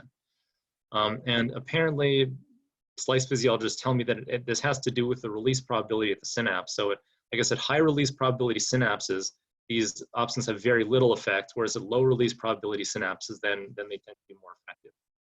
So it even varies with cell type. And so none of them really block release completely. And this is that thing I told you about before where, so arch is in red there, and this is this rate of spontaneous EPSCs. And you can see this, of course, is 5 minutes straight, but as you can see that just goes up over time. And so what that means is because of the pH inside the cell. As the pH in the cell goes up, that causes vesicles to just spontaneously leak out. So as you're trying to silence them, they're leaking out more. So once again, it's unclear to me what the significance of that is. So if you have a doubling in the EPSC rate, I mean, is that a lot? I don't know. You know, maybe it is, maybe it isn't. So, and the GTACRs, they don't suppress vesicle release at all. It was tested, they just have no effect. So, so they seem to inhibit the soma very effectively, but not vesicle release. It's actually worse than that, which is the GTACRs, they suppress somatic action potentials, but they induce axonal action potentials. So the reason why, which is an interesting phenomenon, is that at the synaptic terminal, apparently the chloride reversal potential is higher there. And so if you open a chloride conductance there, it actually depolarizes the membrane and can initiate an action potential. And so apparently there's a whole literature on presynaptic GABA A receptors, which are excitatory because they're in that compartment where the chloride reversal potential is high. So GTACRs, at least in some papers, have shown that when you turn the light on, you just get one spike and then it's silent. But even so, so they have their own problems. That's the thing. None of these things are perfect. So as far as terminal silencing, that's why I'm very excited about this. Lamprey parapanopsin is G protein coupled, so it's going to have less temporal resolution. But people with other GPCRs have shown that you can get very good terminal silencing. So this might actually be the thing that solves this problem. So we'll see. I don't know. Hey, Luke, I have a question here. I was wondering, what about using something like shunting inhibition, like a non-specific ion channel that is light activated? Has that been done yet? Well, so if you think about GTACRs are shunting inhibition, and they don't work at all. So that's so they work. So shunting inhibition usually refers to chloride currents. Because if a non-selective ion channel would have a reversal potential of 0 millivolts, so that would actually stimulate this. I mean, I guess in theory you could shunt to 0 millivolts, but typically people talk about chloride conductances for that. So GTACRs are a big chloride conductance, so they very effectively shunt the soma. That's like what I was saying, is that they don't suppress vesicle release in the terminals. So. I mean, the thing is, so here's another way to think about this. So shunting inhibition, people typically talk about in terms of synaptic inputs. So you can shunt a synaptic input, but you can't shunt an action potential that's already initiated, right? So that's a very different thing. You're essentially trying to cause action, potential conduction failure and stuff, and that's not, action potentials are big, right? So that's the point, is you can't shunt a spike that's already started. So, all right, so tips and caveats for opsins. So this goes back to questions someone asked also about using with imaging at the same time, and the asymmetry of spectra, right? So all opsins are stimulated by short wavelength light, right? So what that means is that like I was saying, so this is channel rhodopsin in dark blue, and then this is, for example, crimson in the red. So if you wanted to image GCaMP while using crimson, so with GCaMP you're using light that's about there to excite it, and you're sort of reading out light that's around here, and then you want to stimulate with red light. That's not going to work because crimson has this big tail on the left, right? Whereas, so the way you have to do that experiment would be to use channel rhodopsin and then use an RCaMP, right? Because you can image out here without stimulating channel rhodopsin. Can you see can people actually see my pointer? I actually don't know if they can. Yes. Okay. So yeah, so you can image out here without stimulating the opsin, but you can't image here without stimulating that opsin. Okay, so. However, that's not true for 2-photon, and the reason why is because it seems anyway. Tiago can correct me if I'm wrong, but so all right. So proteins have an extinction coefficient. I think you're right. Okay, well, I haven't said it yet, but what I was going to say is that the proteins have an extinction coefficient, which basically says how efficient they are at collecting light, like 1 photon light. And then they have the 2 photon absorption cross-section, which is how efficient they are at being excited by 2 photon light. And so fluorescent proteins have a high 2 photon absorption cross-section, the optics don't. So essentially you need tons of light to do 2 photon excitation of channel rhodopsin. So you can image GCaMP, and a channel rhodopsin, same thing. And there's just, if you're imaging a 2 photon, there's not efficient excitation of the opsin. So that's sort of one exception to what I just said. But I think one of the key things to recognize is the asymmetry of these spectra, right? And that they all have a big tail on the left side. Okay, pulsed light can lead to entrainment, particularly with pumps, and also just circuit level. So there was this paper I saw, or poster at SFN, and actually the paper came out, where they put channel rhodopsin in inhibitory neurons in the hippocampus, and then they give something like 20 hertz stimulation or something, and it causes the whole thing to seize. It generates seizures. And the reason why is because even though you're exciting inhibitory cells, what happens when you excite them rhythmically like that you have this post-inhibitory rebound of the excitatory cells between pulses that grows until it turns into a seizure. So you can actually have opposite effects of what you're intending because you're entraining the circuit to this rhythmic light. So that's something to keep in mind. So this is a helpful tip, which is that, so as I said, inhibition is not as easy as excitation. So if you at sort of the behavioral level want to shut down prefrontal cortex or something, if you stimulate the inhibitory neurons in PFC, then that will shut down that area much more easily than trying to inhibit the pyramidal cells. There's a couple of reasons for that, but one of them is that if say that you express channel rhodopsin in like 20% or 30% of the inhibitory neurons, well, 100% of excitatory cells will get some input from those cells, right? So even though you're not hitting all the cells, you're inhibiting all the cells. That's one thing. Another thing is that that you have back-propagating action potentials. Well, let me get to that actually. Yeah, so there's another thing. So when you stimulate axon terminals, so let me draw this. So this is something people often do. So imagine you have some sort of cell here, region A, and you have region B, okay? And then you have a cell that makes an axon that goes like that, okay? And then you illuminate here, and you stimulate those axons. That action potential is going to travel back here and go there. So you can't just stimulate terminals in some region and say, oh, well, I'm just stimulating release in that region, unless you know anatomically that those cells only project to that region. So, but one thing where that can work in your favor is if you want to inhibit cortex. Say with cortex, you shine light on the surface, you're only stimulating superficial layers. But the thing is, inhibitory cells will have processes up in those inhibitory layers, which can then cause action potentials to propagate down to the deep layers and cause the cells to release. So it's been shown that even stimulating, if you're expressing channel rhodopsin in all the, or a large percentage of the inhibitory cells, shining light just on the surface will actually inhibit the entire thickness of cortex. So this is something that is more useful than trying to inhibit it. So optotagging is not trivial. I won't talk about that, but optotagging is essentially when you have an electrode and then you shine light so that if you have cells that are channel rhodopsin positive, then you can say, oh, these cells are positive. That means that they're expressing channel rhodopsin, right? And then so say you have a transgenic mouse that expresses channel rhodopsin just in some certain population of cells, and then you can tag them and say these were the cells. So all I want to say is that that's not as simple as it sounds. Okay, there's lots of false positives, lots of problems you can run into with that. All right, so what's the reach of when you shine light into the brain? Is there a simple answer to that? All right, so one important thing to recognize, so it's wavelength dependent, and long wavelengths penetrate much better than short wavelengths. So one important thing of that is if you want to get good tissue penetration and illuminate like a large area, use a redshift and opsin with light that's as far red as you can get. So that's tip number one. The second thing I guess I would say is that it's a quantitative issue. So there's actually software and stuff you can download.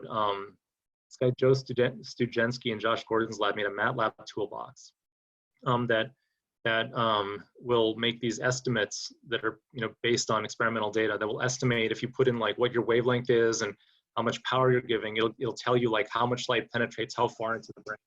and how much tissue heating you can expect to have there. And so that's very useful. Look, yes.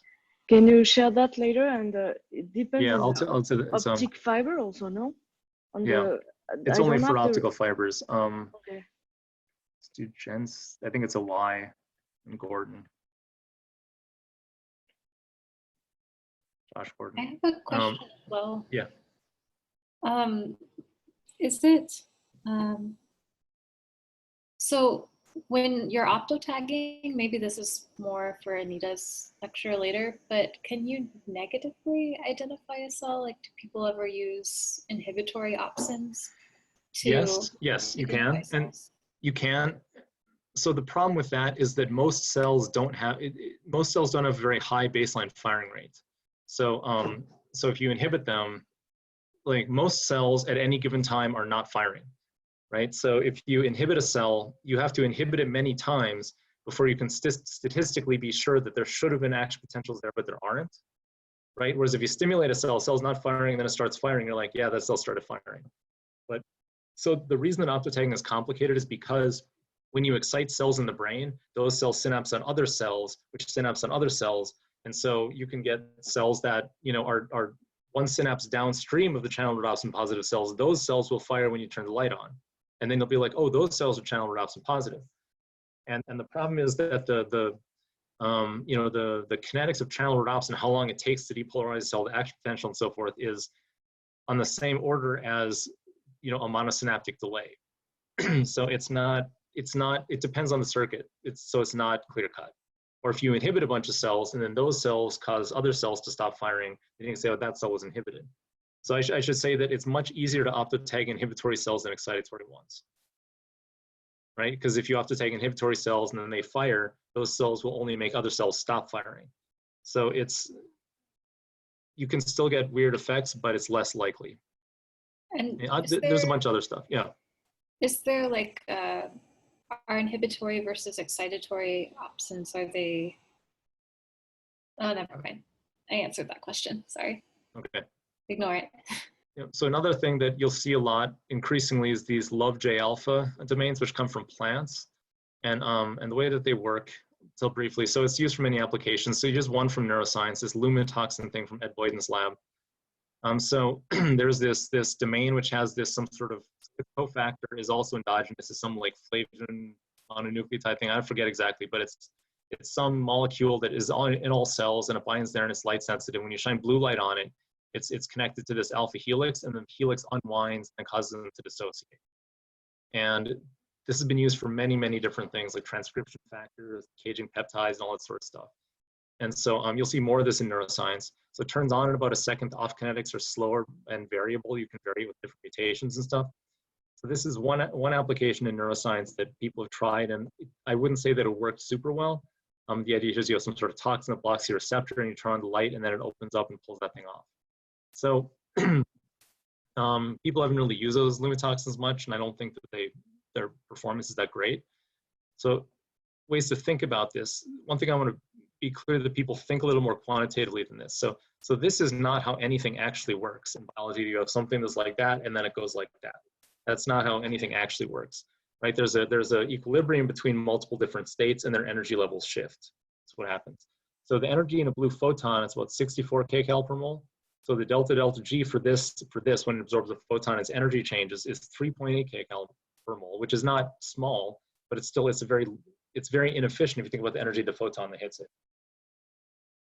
And what that means, so a better way to think about this is that in this dark state here, the peptide is bound to, the toxin is bound to this thing, right? And so what that means is that you have some sort of, we have a bound state and you have an unbound state, right? And then the bound state is like that and the unbound state's like that. And so, you know, this certain percentage of the time will be up there, but most of the time will be down there. And then you have this energy difference, right? Okay, so when this thing opens up, then that's going to move up and that's going to move down, and the amount that changes by is going to be 3.8 kcal per mole. Okay. So it's not that, I guess what I'm saying is that you can think of this thing as being like a spring that applies different amounts of tensions in light and dark. but it does not, nothing ever works the way that it's like closed and then it opens, right? It's more that it applies some certain amount of force pulling on that thing or not, which may or may not be enough to pull it off. So you should think about it in terms of the energetics, not in terms of open and close. Okay, so another thing people I think underutilize in neuroscience is Cali, it's chromophore-assisted light activation. So this was mostly done with small molecules, but now they have a couple proteins, minisog and killer red. These are fluorescent proteins you can attach stuff. So minisog, I should say, is a totally different family than GFP. And then when you shine light on them, they generate these toxic reactive oxygen species that like kill the protein they're attached to. And so one application in neuroscience is from Roger Chen's labs. They have synaptophysin 1, I guess, which is so this is supposed to be the inside of synaptic vesicle, and that's the outside. And so that thing, I guess, is involved in vesicle docking and then being released. And so what they found is that if you, so this is what they stimulate, you see that's the postsynaptic response. And then here, then they illuminate this thing for 2 minutes, and it basically kills the vesicle release machinery, and then no more vesicles are released.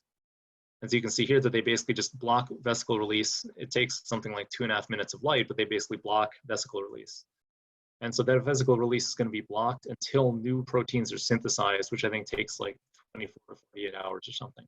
So this is the kind of thing that there might be certain applications this would be good for, right? Because it's more effective than other forms of terminal silencing, and maybe you want to silence for an entire day, not for 10 seconds, right? So, but I think this approach is very generalizable, that you can inactivate proteins by tagging them with these things and then illuminating them, and then it essentially fries that protein. You have to wait until new ones are made. So probably underused in neuroscience, but at the same time, it's often not 100% effective. So back to this. So any questions before we get to chemogenetics?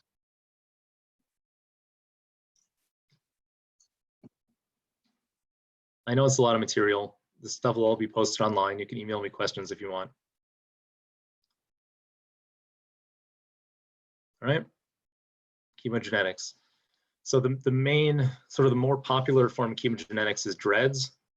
And DREADS are G protein coupled receptors. So what they are is they're based on muscarinic acetylcholine receptors. Well, these ones were, and this one's based on kappa opioid receptor. And then Ryan Roth's group developed these, and what they do is they put mutations in that, they do these screens where they put in mutations to make it so it no longer responds to its endogenous transmitter, but it now responds to some exogenous molecule.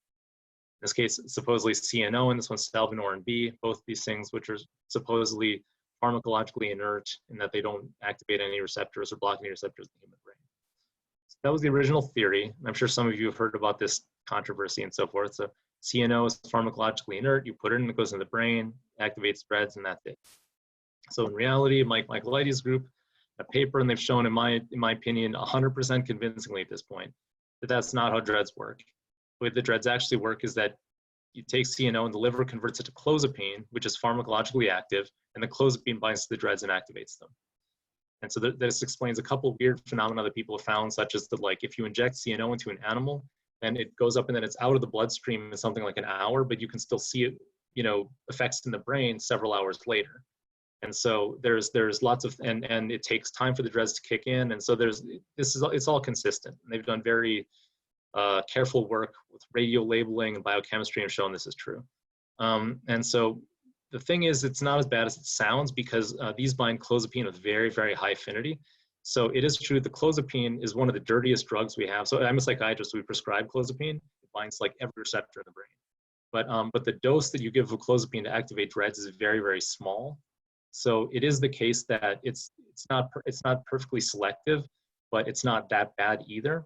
So it's not the DREADS don't work. It's just the mechanism is slightly different. And so now there are actually DREAD ligands that actually seem to be selective. So what I should say about things being selective or not is that there's no such thing as selective. There's no such thing as selectivity. What it is more the things bind at different concentrations. And so does a concentration exist that you can reach in the brain where a receptor will mostly bind to these and not bind to other stuff? In high enough concentrations, anything binds to anything. But it seems that they have a couple of these new ones now that actually do seem to work like they're supposed to. So salvinorin B seems to actually be pretty pharmacologically inert, and it activates cord. It has an extremely short half-life, like 10 minutes or something. so it can be good. So cord is only inhibitory. So that can be useful for some experiments. So I've heard anecdotes though, however, just be careful. Some commercial sources of salvinorin B are contaminated with salvinorin A. So like salvia divinorum. So it's a hallucinogen. So people give it to their animals, and then animals start acting all weird.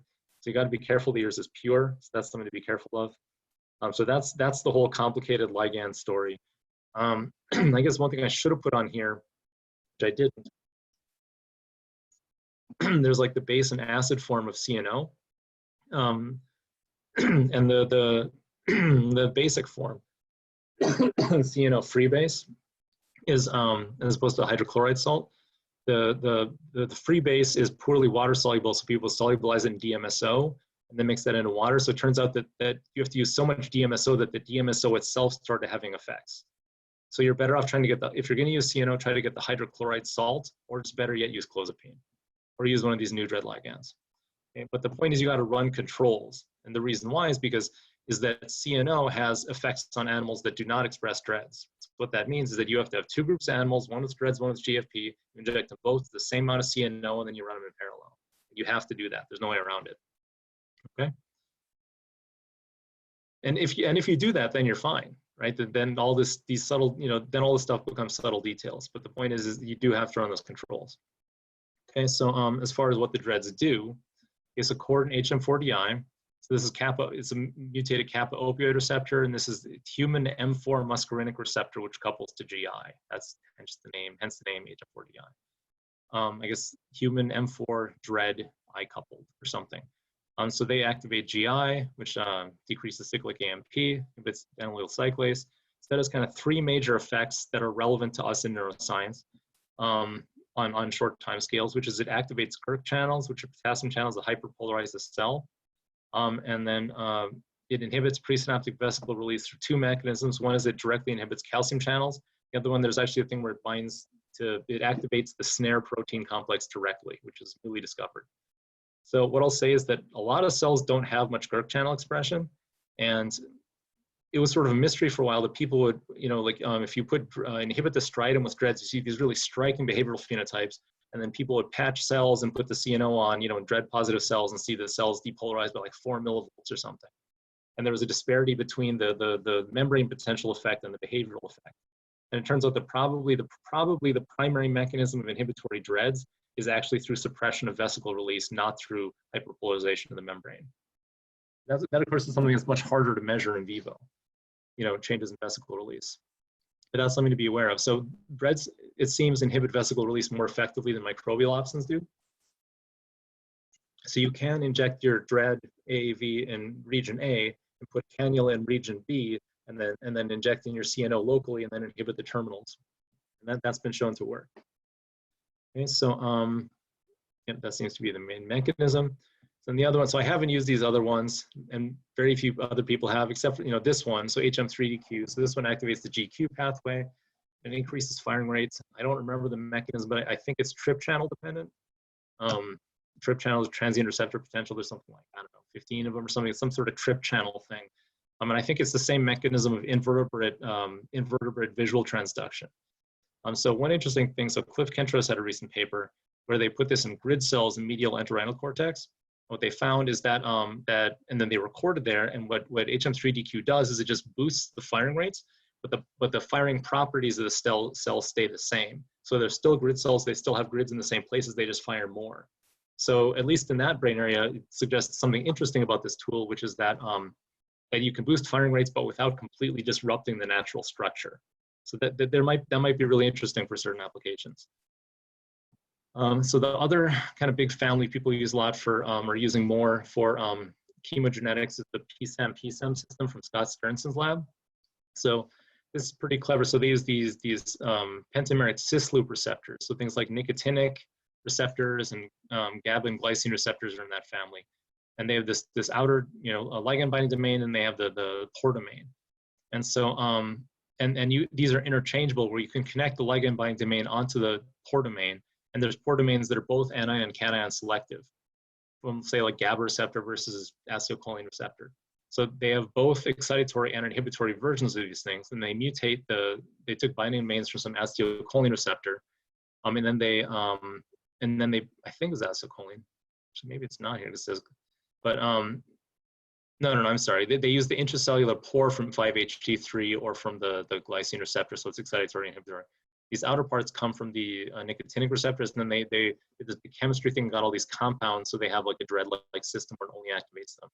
And so this is ionotropic. So this is different. This opens ion channels directly, right? So the effects of this are, you could imagine, more predictable, and it sort of makes sense what it is that you're doing. So ionotropic, they have 2 versions. So I would say the first generation ones worked, but probably not as well as people would like. It was hard to get the PSM molecules because a lot of them weren't commercially available. And they had low affinity, like low micromolar range. So anecdotally, people have told me that the drugs also had non-selective effects in PSM negative mice. So you still have to run controls. So now they have a new generation that looks much, much better. And I haven't used it, and I don't know anyone who has, but what they did is they evolved these things to be activated by these 2 drugs, varenicline and tropiscitron, which are both, so varenicline is FDA approved and tropiscitron is not, but it's approved in Europe, I think. But this is approved for use in humans. So they're going after clinical applications of this. But these things have like, picomolar affinity. So it's these micro doses of these drugs will activate these things. So these look very, very promising. But I haven't used them. So they're not going to have their normal clinical effects though, right? Because of the dose. Yeah, so that's the idea, is that hopefully you could give a dose that would be so low that it wouldn't have the normal clinical effect. Okay. So varenicline is Chantix. It's the anti-smoking drug. It's like a partial agonist at alpha-4 beta-2. Chantix makes people crazy. I mean, a lot of people it's fine, but a lot of people have really bad psychiatric side effects from Chantix. At that therapeutic dose. Yeah, exactly. Tropiscitron it's a 5-HT3 antagonist. So it's an anti-nausea medication, and those tend to be much better tolerated. So at least ondansetron, which I've experienced with, and I'm assuming that tropiscitron is sort of similar to ondansetron. I don't know, but the idea is that the microdosing is the key idea. And the key idea is that if you want to use this for human applications, you'll never be able to get approval for a new compound. Just logistically, it'll never work from a regulatory standpoint because you'll never be able to have the resources to run big enough trials for that. So you're gonna have to repurpose existing FDA-approved medications with a known safety profile in order to do clinical chemogenetics. So they've taken the right strategy. I think they've started a company. I'm sure they'll get very rich. All right. So here, I think is an important question. When do you use chemogenetics and when do you use optogenetics? Because people often get this wrong. All right, so there's pros and cons of each. So optogenetics is very fast, but at the same time, it's bad for if you want to do something that lasts a long time, then optogenetics is bad because of things like tissue heating, like I mentioned. Right, so if you want to inhibit something for 2 minutes, maybe the optogenetics isn't necessarily the best. I put a star by that because there are some exceptions to that. Chemogenetics, low temporal resolution, but if you want to do something like block some, shut some cells down for 2 hours, you want to run an entire session with those cells shut off, then chemogenetics is definitely the way to go. Okay. So opto requires somewhat more equipment. An animal has to be tethered because there has to be an optical fiber on its head. I mean, there are some wireless ones now, but for most part, that's not how it works. Chemogenetics, there's no equipment involved. Animals run around freely, and one key thing is you can do more animals simultaneously. Like you might only have 1 laser, but you might have 10 behavior boxes. You can run all 10 animals in parallel without having to buy 10 lasers. So that's an advantage. Optogenetics is good for small brain regions, but what I mean is light has limited tissue penetration. So say you want to inhibit the entire hippocampus on both sides, then and I know people who've done this optogenetically, you have to implant 6 or 8 optical fibers in the brain and have laser diodes connected to all of them. That was in rats, and you can do that, but I'm saying that if you do that with chemogenetics, you just have to do, say, 8 injection sites and then inject the drug and the whole hippocampus itself. So that's another advantage, and I should say that will be a big advantage for larger animals also, like primates.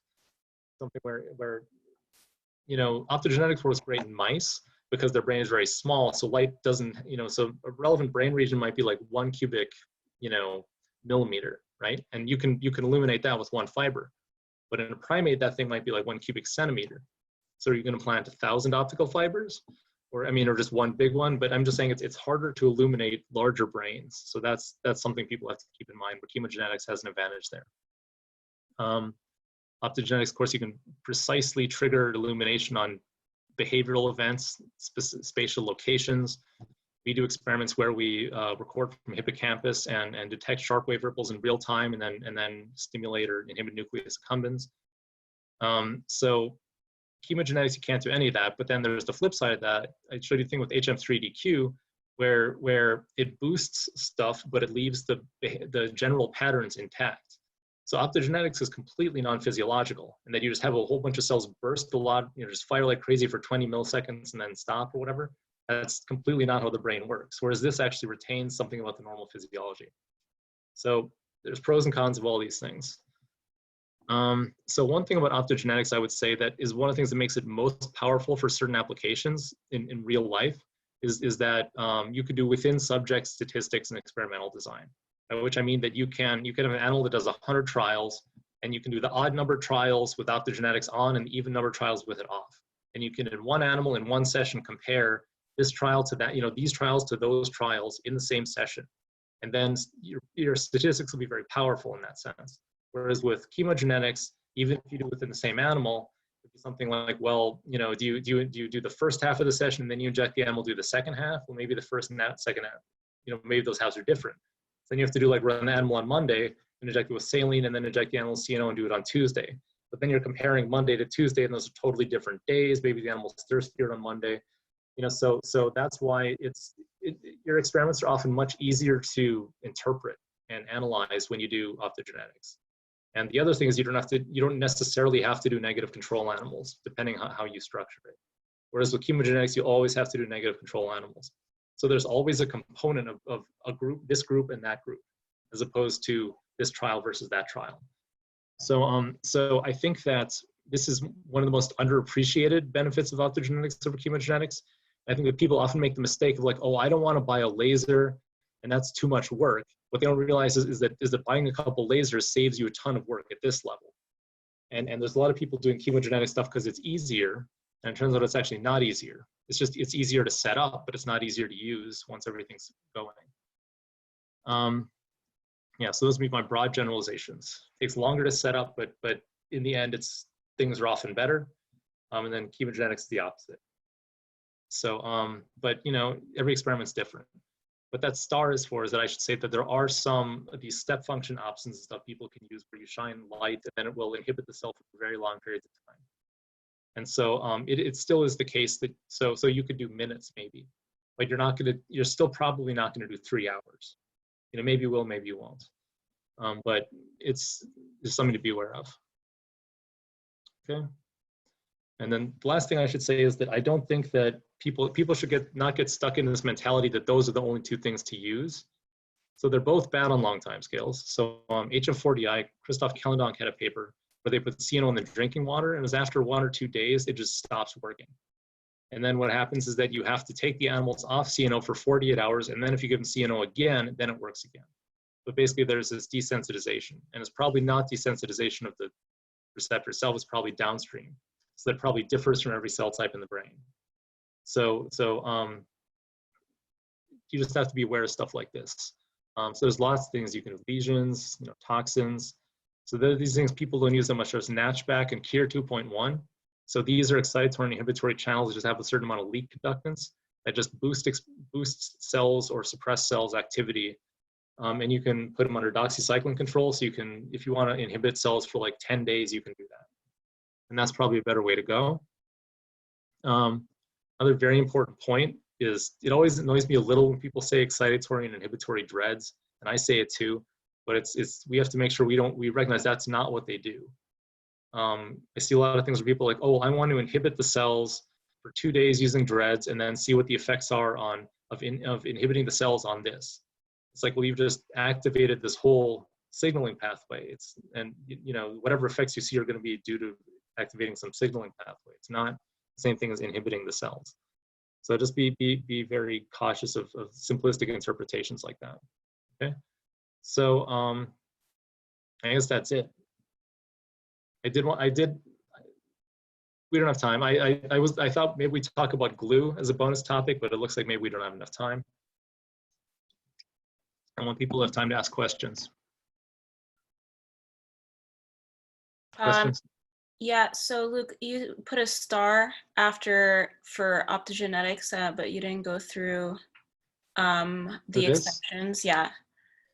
Yeah, okay, yeah. So there are these things called step function options where you stimulate them with one wavelength of light, like typically blue wavelength, and then you shut them off with like a more redshift wavelength. And those can stay open for long periods of time. So they still decay back to baseline, but they have a time constant like 30 seconds. So like, remember I said channel option you stimulate, it takes like 30 millisecond, time constant. They have ones where you stimulate as like a 30-second time constant. And so if you just give, weak blue light continuously, that thing will stay open indefinitely. And they're both excitatory and inhibitory versions of that. So you can use things like that. So so when I say 5 to 10 seconds, that's more when you're using like, arch or, things like that. So so that's what I'm saying. There's a star there. That's the reason I put the star. Anything else? Other questions? Luke, yeah. Just out of curiosity, is there a reason for dreads people administer CNO instead of just the clozapine? Well, because that's what people have been doing for a long time. That's the only reason why.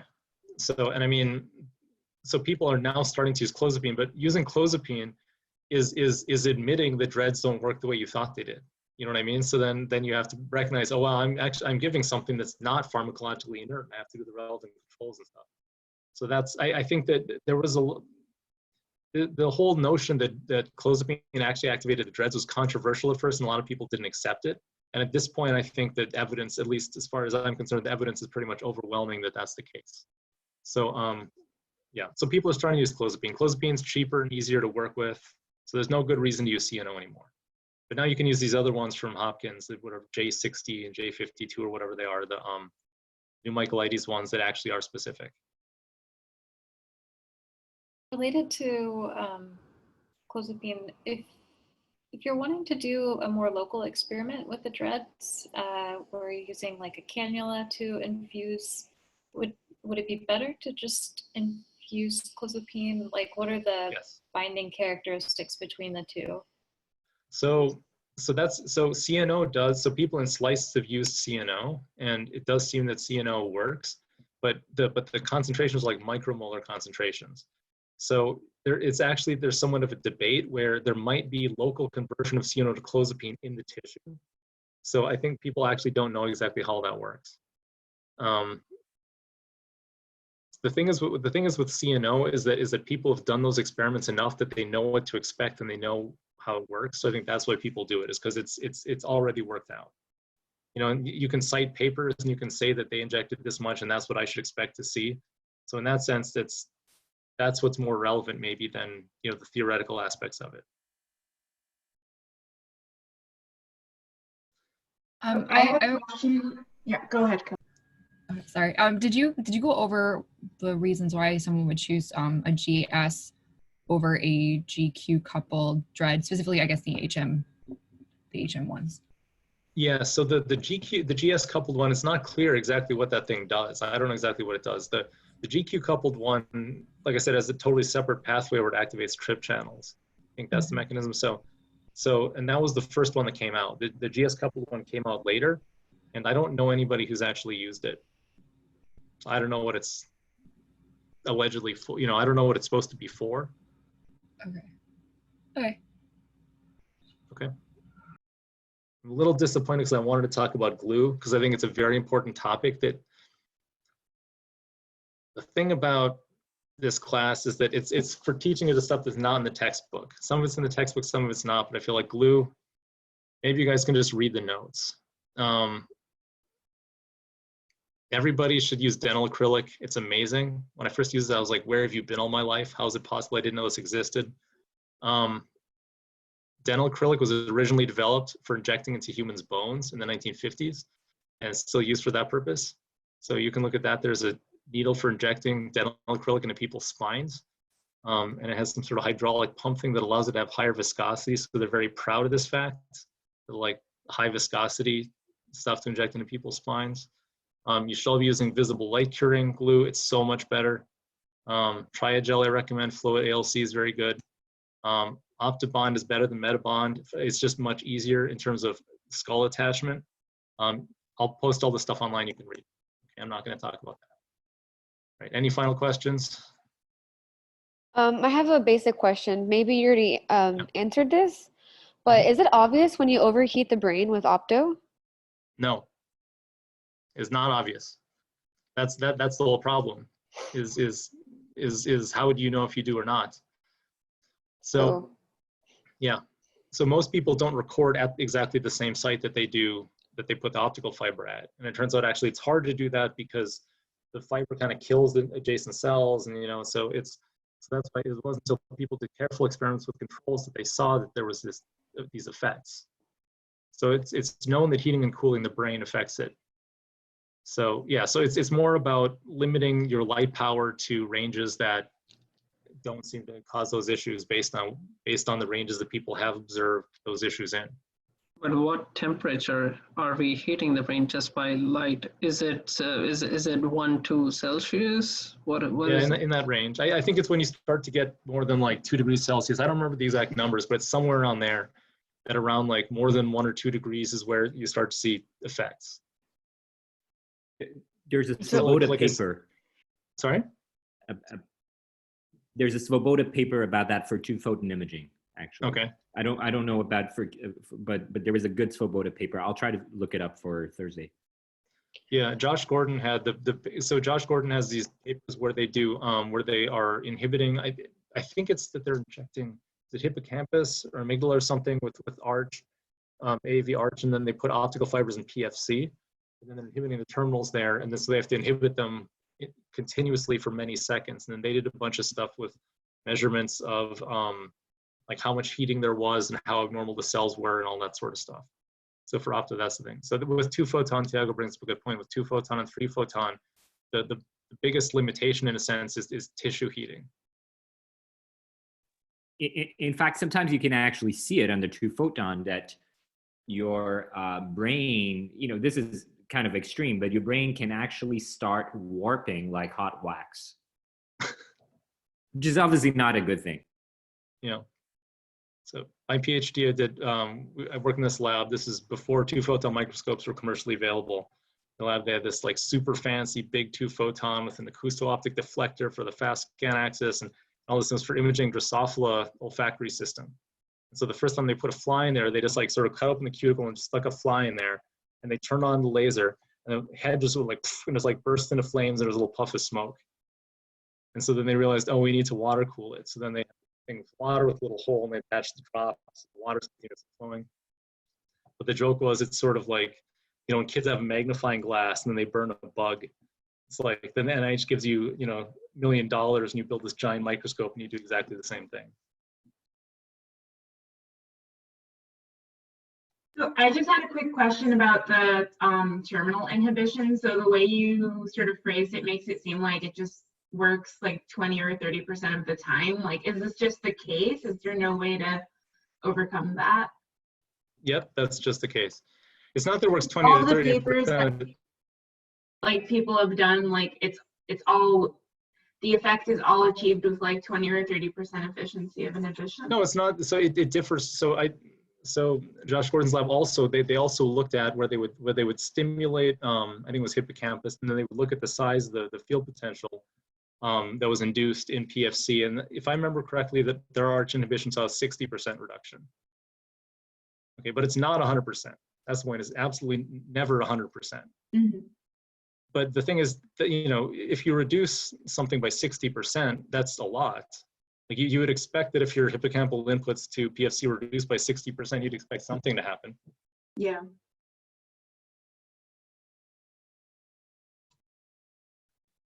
Okay.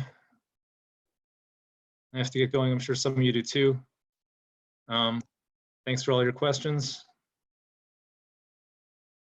I'm going to stop recording. Thank you.